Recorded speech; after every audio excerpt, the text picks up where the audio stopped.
Olá, quanto tempo, hein? Que eu não fazia aqui um vídeo de reacting. Então vamos lá! Hoje eu preparei um vídeo no qual eu vou reagir a uma réplica à contestação. Você vai gostar.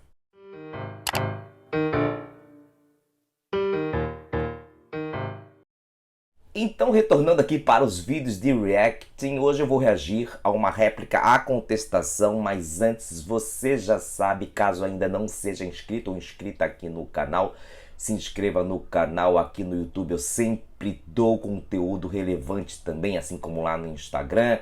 Também já curta o vídeo desde já, porque eu sei que você vai gostar, né, desse reacting aqui. Deixa eu me ajeitar aqui bonitinho. Compartilhe o vídeo nas redes sociais, porque assim o meu trabalho fica cada vez mais conhecido, e também ative o sininho de notificações, porque sempre que eu colocar algum vídeo novo por aqui, você será disso notificado. Simbora então para a análise da réplica à contestação ao juízo da segunda vara civil da comarca de Palhoça. Legal, ao juízo da segunda vara civil PJSC, eu não colocaria aquele PJSC não, ou só ao juízo da segunda vara civil da comarca de Palhoça, só assim, ou ao juízo da segunda vara civil da comarca de Palhoça barra SC, né? Agora a gente já sabe o juízo, né? Porque já estamos na fase de réplica à contestação, e portanto ali ao juízo da segunda vara, corretíssimo. Processo número tal, já qualificados nos autos, vem respeitosamente a presença com crase, né, de Vossa Excelência, em resposta ao despacho evento 33, apresentar réplica. Não precisa esse em resposta ao despacho evento 33, não. Vem a presença de Vossa Excelência apresentar réplica à contestação ou apenas réplica, tá? Apresentada por... Eu não entendi, peraí. Em resposta ao despacho, apresentar réplica à contestação. Ah, tá. Olha só, apresentar, apresentada. Não dá. Então, apresentar réplica pelas razões. Não precisa colocar contestação apresentada por. Pelas razões, de fato, é de direito a seguir expostas. Muita gente pergunta para mim se depois de expostas vai ponto, 2 pontos. Ponto basta. Poderia ser 2 pontos, mas ponto basta. 1. Do equívoco da aplicação dos institutos da capitalização de juros e anatocismo pela ré. Vamos lá. Antes de adentrar no equívoco conceitual entre capitalização e anatocismo, capitalização e anatocismo deveriam vir entre aspas, né? Ocorrido na contestação.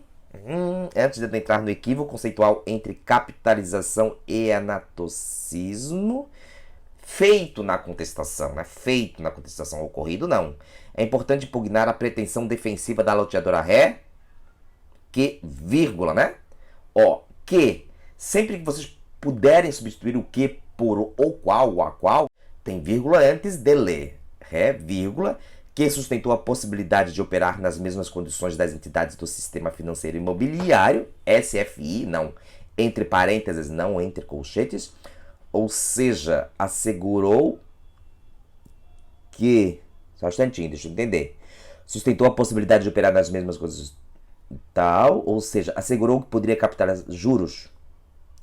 Para tanto, se baseou nos artes 5º, parágrafo 2º e 22, parágrafo 1º da lei, número, faltou o N ponto, hein? E também, não tem vírgula antes do E também em diversos precedentes do TJPR. Escreva por extenso, Tribunal de Justiça do Estado do Paraná, né? Por extenso, fica feio aí, ó, do TJPR, né? Certo? Sem razão, ok. Escrever uma expressão num parágrafo assim, pode? Pode. Vamos lá. A consolidada jurisprudência do TJSC, ó, fica primário, né? A consolidada jurisprudência do Tribunal de Justiça do Estado de Santa Catarina, escreve por extenso, caminha no sentido de que a utilização da tabela Price... Tabela Price pode ser assim ou apenas tabela com T minúsculo, tá bom? Caracteriza a incidência dissimulada de juros compostos, por conseguinte, né? Compostos e, vírgula, por conseguinte, ofende o artigo 4º do decreto número, ó, agora já coloca N ponto, isso você não pode fazer, hein? Colocar N ponto, lá em cima não colocou o N ponto, né? Aí tá certo, mas tem que padronizar. Lei de usura. Sempre que vocês têm esse nome, né, nome de lei de drogas, é sempre com maiúsculo mesmo, né, inicial maiúscula. Que proíbe a acumulação de juros nos contratos firmados entre particulares, em conformidade com a súmula 121 do STF, tá? Obviamente que nosso sistema jurídico admite exceções à proibição. A título de exemplo, nas relações firmadas com entidades integrantes do SFI. Ouvidou-se a loteadora ré que o artigo 5º... Só um instantinho, pessoal. Eu tava lendo aqui de novo e é assim, ó. Quando ele vem, o advogado vem escrevendo assim, obviamente que nosso sistema jurídico admite exceções à proibição, a título de exemplo, nas relações firmadas com entidades integrantes do SFI, parece que ele vem posteriormente com uma estrutura do tipo, ocorre, todavia, né? Mas não, ele escreve isso aí, depois vem com ouvidou-se a loteadora ré. Ó, loteadora ré é assim mesmo, né? Loteadora, espaço ré, não é com barra, não é com hífen, tá? Ouvidou-se a loteadora ré de que, né? Ouvidou-se de que, o artigo 5º, faltou o D então, inciso 3 da lei número tal, autoriza, o artigo 5º, inciso 3 da lei número autoriza, sem vírgula antes do autoriza, senão separa sujeito do predicado. Autoriza a capitalização de juros apenas das instituições financeiras e securitizadoras. Aí número, ó, não. Se coloca lei N ponto, aí N ponto. Não N bolinha, hein? Cuidado. Autoriza tal, daí escreveu um julgado ali entre parênteses. Veja-se. Eu não entendi se veja-se. Ouvidou-se a loteadora ré que o artigo 5º autoriza a capitalização de juros apenas às instituições financeiras. Veja-se, daí ele traz julgados. Mas quando ele escreve veja-se, era para ser vejam-se. Quando ele escreve veja-se, parece que ele vai trazer o artigo da lei, né? Olha lá. Ouvidou-se a loteadora ré que o artigo 5º autoriza a capitalização dos juros apenas às instituições financeiras e securitizadoras. Veja-se, parece que ele vai transcrever a lei. Não, ele traz precedentes ali, que eu vou pular. Esclarecido o ponto, passamos a evidenciar, hein? Eu não gosto dessa primeira pessoa aí do plural não, hein? Passa-se a evidenciar o equívoco conceitual realizado pela loteadora ré referente à dicotomia, referente a com crase, entre capitalização de juros entre aspas, juros compostos, e anatocismo entre aspas. Na contestação, fica evidente que a loteadora ré trata a capitalização de juros e anatocismo como sinônimos, em verbis. Traz ali, né, um trecho da contestação. Embora a tabela Price, por si só, não seja suficiente para caracterizar a prática do anatocismo, necessariamente implicará na capitalização de juros. O doutrinador Fabiano Gentaglia explica a diferença entre os institutos. Então, objetiva a peça, né? Tô gostando dessa parte. Tá objetiva, não tá enrolada, hein? Não enrola. Vem falando mesmo. Então tá legal. Daí cita ali a doutrina. Pois bem, aqui tem uma coisa importante. Lembra lá no início da réplica que o advogado escreveu, acho que sem razão, num parágrafo único, sem razão, ponto? Tá legal, olha só. Esse tipo de coisa você pode fazer uma vez na peça só. Que tipo de coisa, professor? Esse tipo de estrutura curta num parágrafo único. Ele fez lá, o advogado fez lá, agora tá fazendo aí. Pois bem, quando você faz esse tipo de estrutura mais de uma vez na peça, o efeito, né, que a estrutura poderia provocar, que é um efeito retórico argumentativo, se perde, tá? Fica enjoado. O que eu quero dizer? Vai escrever um pois bem, razão não merece prosperar, senão vejamos, num parágrafo único, faça esse tipo de estrutura uma vez na peça só. Uma vez, senão ela perde o efeito argumentativo, tá? Fica enjoativa a estrutura textual. Pegaram? Vamos lá. Pois bem, então, aí eu não colocaria pois bem. Aí eu viria direto, ó. Por que eu não colocaria pois bem? Porque o advogado já fez uma estrutura curtinha num parágrafo antes, sem razão, né? Se não me falha a memória. Então eu viria direto aí agora. Não é possível, matematicamente, reconhecer a ocorrência de juros simples por meio do sistema de amortização francês. Que sistema de amortização francês é esse, gente? Tabela Price? A tabela Price, por princípio fundamental, se utiliza de juros compostos e, por consequência, não. Se utilizada, não. Se utiliza, né? Dali tá sobrando. Se utiliza de juros compostos, vírgula, e, por consequência, estes estão presentes em todos os seus procedimentos de cálculo. Por que eu vou colocar uma vírgula antes do e? Porque mudou o sujeito, ó. A tabela Price, depois outro sujeito será e estes estão, né, os juros compostos.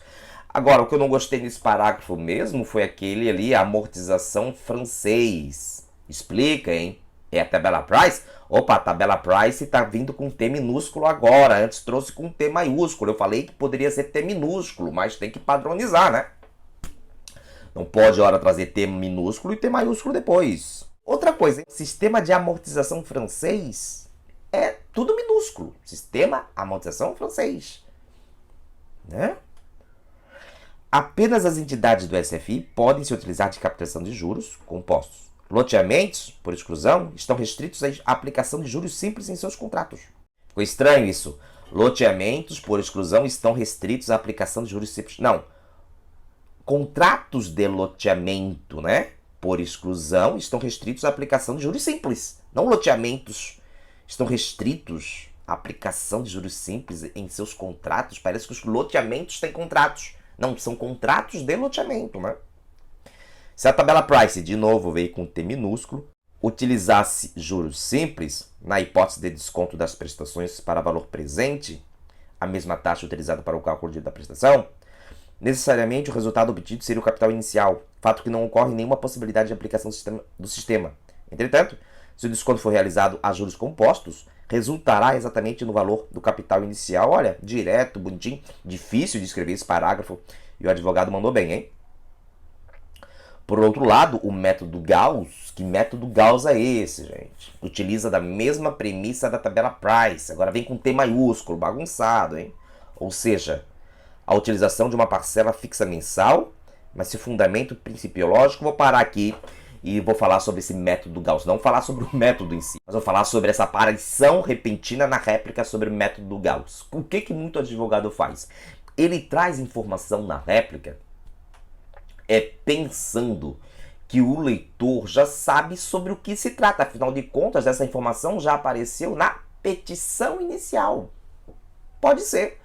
Pode ser que o leitor realmente já saiba da informação porque ela consta da petição inicial, mas rememore o leitor. Traga pelo menos uma explicação, ou diga assim, ó, por outro lado, o método Gauss, tal como explicitado na petição inicial, tal como demonstrado na petição inicial, tá? Isso eu já disse aqui e vou repetir. Você tem de redigir qualquer peça do procedimento de forma autônoma. Isso é uma coisa muito interessante, né? Às vezes, por exemplo, no segundo grau, quando a gente analisa o recurso, a peça que a gente mais presta atenção não são as razões do recurso em si, né? Às vezes as contrarrazões estão tão bem feitas que a gente se apega nas contrarrazões. O que eu quero dizer? Redija toda a peça, inclusive a réplica, hein? Traga ela com sentido unitário, sentido próprio. Então, não traga ali método Gauss, né? Só porque você trouxe lá na petição inicial, não presuma que o leitor vá lembrar desse método Gauss. Fechou? Então tem que explicar as coisas mais bonitinhas, hein? Portanto, improcedentes os argumentos apresentados na contestação, sustentando que a tabela Price não capitaliza juros. Portanto, tem-se como improcedentes os argumentos apresentados na contestação, né? Vírgula, que sustentam que a tabela Price, ficou estranho isso aí. 2. Do equívoco referente, faltou o RE, hein? Cuidado. Do equívoco referente ao seguro prestamista, tese da inicial fundamentada na venda casada. Em sua contestação, a loteadora... Assim, ó, na contestação, né, é mais curto, a loteadora ré sustentou que não existe abusividade em condicionar a venda do lote à contratação de seguro prestamista. Obviamente que não há, em nenhum momento inicial foi adotado qualquer argumento neste sentido. nesse sentido com dois S, hein? Obviamente já usou lá anteriormente, hein? Obviamente, então, cuidado para não deixar também o texto chato, né? Com repetição. Esses advérbios, obviamente, isso é uma coisa interessante. Advérbios, geralmente, principalmente esses terminados em mente, ficam na cabeça do leitor, então varie de advérbio, tá?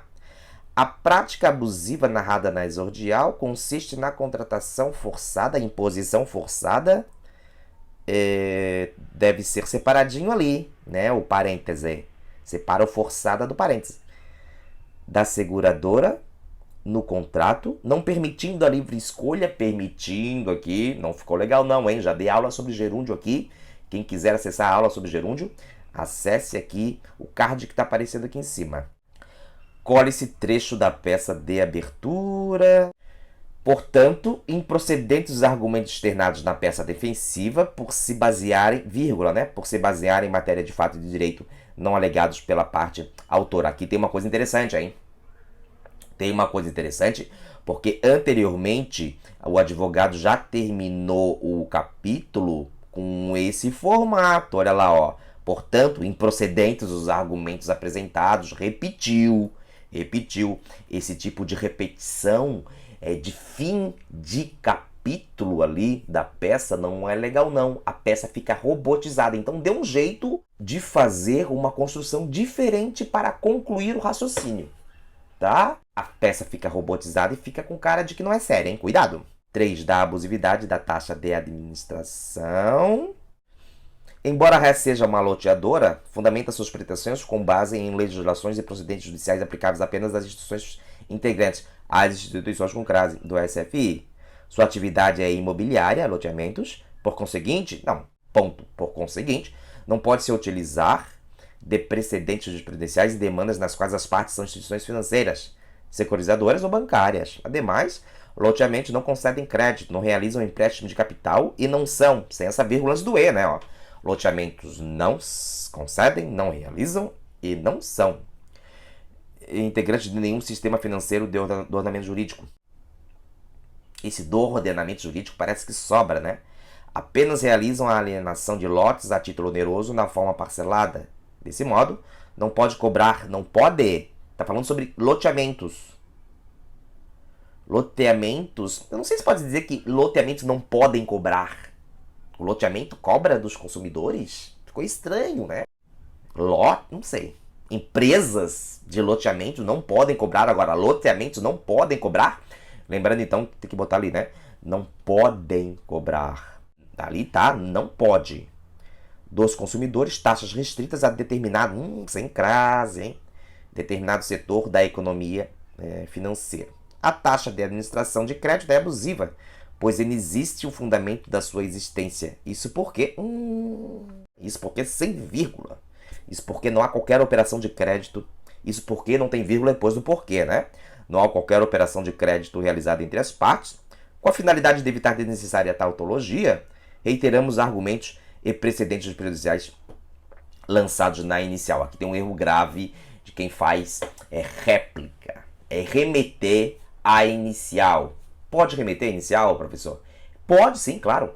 Porque até para não, né, como o advogado falou aqui, para não incorrer em desnecessária tautologia. Repetição. Pode sim remeter. Agora, remeta o leitor à inicial, mas dê a ele uma visão geral sobre o assunto ao qual você faz remissão. Por exemplo, olha lá aqui, ó. Com a finalidade de evitar desnecessária tautologia, reiteramos os argumentos e precedentes jurisprudenciais lançados na inicial acerca da tal. Acerca da não ocorrência de juros compostos, não sei, tá? Remeta o leitor, mas diga o assunto, pelo menos, né? Não que você está remetendo apenas para evitar tautologia. Legal? Conclusão e requerimentos. À vista do exposto, requerem os autores a improcedência dos argumentos apresentados na contestação e, consequentemente, a procedência do pedido inicial, sem vírgula antes do E. Ponto de vírgula. A inversão do ônus da prova nos termos requeridos na exordial. Artigo 6º, inc. 8. Outra hora na peça ele escreveu inciso por extenso. Aí escreveu inc. Cuidado. Ou escreve por extenso ou abreviado, né? do Código de Defesa do Consumidor, ponto e vírgula. C, a produção de prova pericial com a finalidade de demonstrar a ocorrência de juros compostos, capitalização no contrato objeto da lide. Terminou com ponto e vírgula, em desleixo, tem que botar um ponto ali. Termos em que, a vírgula aí geralmente o pessoal coloca, né? Termos em que, tá errado. Reitera a procedência dos pedidos da inicial. Foi isso, né? O recado mais importante que eu posso passar para você em termos de réplica à contestação é que você deve redigi-la de forma independente em nível semântico. O que isso quer dizer? O leitor deve ler a réplica de forma independente, sem ajuda da petição inicial. Se o leitor tiver de socorrer à petição inicial para entender o conteúdo da réplica, a réplica está mal escrita. Você pode remeter o leitor à petição inicial? Pode sim, muitas vezes deve, senão a peça vai ficar gigantesca, repetida, e isso você não deve fazer mesmo. Agora, remeta o leitor à petição inicial, mas diga em que assunto você está, sobre qual assunto, né, você está o remetendo. Isso é muito importante. A réplica, qualquer peça do procedimento, na verdade, tem de ser lida de forma independente em nível semântico. Tá legal? Ok? Espero que essa ideia tenha ficado bem clara para você. Espero que tenha gostado. Vou ficando por aqui. Forte abraço e até mais.